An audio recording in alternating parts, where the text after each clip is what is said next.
Welcome into this week's edition of the RSL Insider presented by AT&T. I'm John Kaluder, joining you from Rio Tinto Stadium, where Real Salt Lake has just wrapped up its final preparations for its first ever game in international competition taking place Wednesday night right here in Sandy against Panamanian champions RSL Unido. Two squads will open up Group A pool play at 8 p.m. On this week's edition of the Insider, we'll catch up with Nick Raimondo and get details on this weekend's penalty kick shootout for charity. Head up to the RSL team store to get the latest in third kit fashions. But first, we get Jason Kreis's comments to the media following Tuesday's final practice in advance of the game against RSL Unido.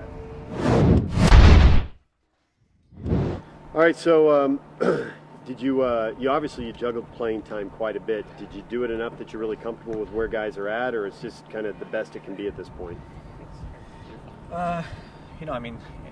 In a perfect world, we wouldn't have played a lot of the players Saturday night, because the cleanest rotation would have been to have them play 1 week apart from important matches. But we still feel like from a Saturday to a Wednesday that's a decent amount of rest. That's better than a Wednesday to a Saturday by 1 day. So we feel like we're prepared to go into this game for sure. I'm sure a lot of the fans probably, this is a new thing for them. This tournament's kind of new for you guys in a sense too. What would you say to them about coming out and trying to, what support means to you guys in a tournament like this? Well, we've had taken a lot of pride in the way we play at home and the way we represent our fans over the past several years. And I make no bones about the fact that I believe that the fans are very important to those results. And we thrive off of their noise and their support and everything else that goes into that when we have home games. So I would throw a plea out there, please come to this game. It's an important match for us. We're taking this tournament very seriously. It's a chance for us to have name recognition and to be there for our community internationally. So I think it's huge, and I think it's an opportunity for fans to see a team from Panama play, which probably most of them haven't seen. It's a different part of the world, and they play a different brand of soccer. So I think there's lots of reasons for fans to come out, and I would plead them all to come. Jason, we had a little fun on Saturday about not having a video of your opponent, and you've hinted in the past that maybe it's more important to play your game. But what do you need to know about your opponent going into a match like this? Well, the biggest things that we look for when we're looking to scout our opponent is what shape they're going to be in. We need to know, where our weaknesses, where they might be able to get at us a little bit more than some other opponents if they're playing a little bit of a different formation. We need to be able to know where we can go at them a little bit, conversely to that. So those are the things that we're looking for in scouting reports. We're looking for also individual players. I think they have some very nice attacking players that we're going to be ready and need to be ready to deal with tomorrow night. So we've done our best, and we have a bit of a report for our players here shortly. Do they have much size? You have some guys who are good in the air. They have a couple of gigantic center backs, and they also have a very big holding midfielder. So with those three players, and they have an option of a kid named Mosquera as a forward, and he's got real big size as well. They've got 4 really nice options if all 4 of them play. They scored 3 goals against Cruz Azul last year on corner kicks, attacking corner kicks. So we know that that's a strength of their team, and we need to be ready for it. Is it advantageous to open this tournament at home, do you feel like? Absolutely. Absolutely. I think this is the exact right way to open up this tournament. We're going to approach it very aggressively and try to get started with a bang. Clearly Major League Soccer's grown its fan base, but there's still a lot of people here who are soccer fans who haven't bought into MLS. Is this tournament a chance to wake some of those people up, maybe bring them in? Absolutely. Absolutely. That's one of the reasons, again, why we take this tournament very, very seriously. We get to play a team, the champions from Panama last year, and we get to play Cruz Azul. And it's a chance for us to show what we believe in our hearts, that we are as good or better than these teams, and show it to our fans at home over the next couple of months. So we're hoping that the fans buy into it the way we have. Did you draw the toughest of the 4 groups? I think so, without a doubt.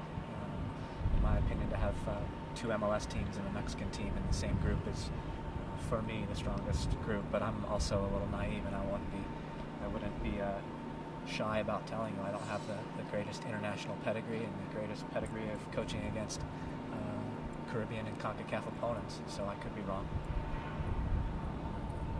Great. Thanks, Jason. Thanks, Jay.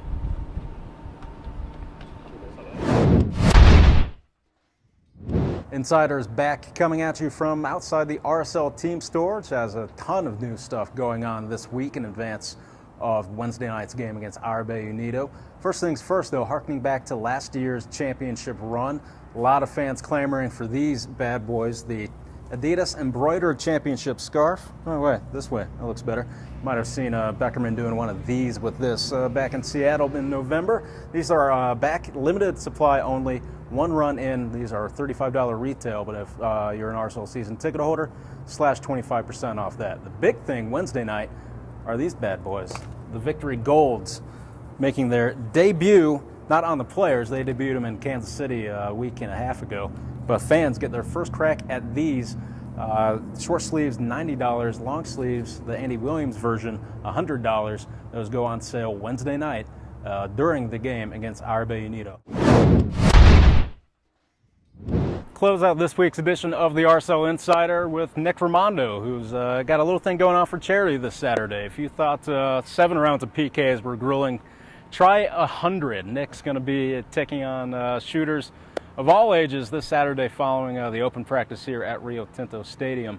Nick, why don't you tell us what you get for, or what first of all, the cause you're shooting for? The proceeds go to United Way, and we're in the process right now of picking a charity that the proceeds will go to, but you get a chance to shoot a PK on me. It's $100 for non-season ticket holders, $50 for season ticket holders.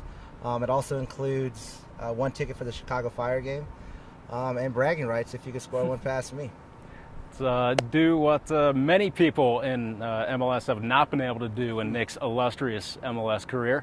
Again, it's a ticket to the Chicago game on September 18th, and I believe autographs afterwards. Be signing. You could take some pictures with me. You could get some autographs. I think there's going to be maybe some giveaways, like some gloves. You're going to get a Nick is my homeboy shirt, and the help from Budweiser and Real Salt Lake. Now's your chance to take a PK on me. So come out and shoot at Rio Tinto Stadium and try to score. So more information, more details, you can go to Nick's blog, nickismyhomeboy.com, or Real Salt Lake's Facebook page. We'll also have all the nitty-gritty details on the PK shootout for charity coming up this Saturday. Well, that'll do it for this week's edition of the RSL Insider. I'd like to thank Nick for joining us, and we'll see you all here tonight, or Wednesday night, against RB Unido, CONCACAF Champions League opener, 8 p.m. kickoff here in Sandy. Take care, all.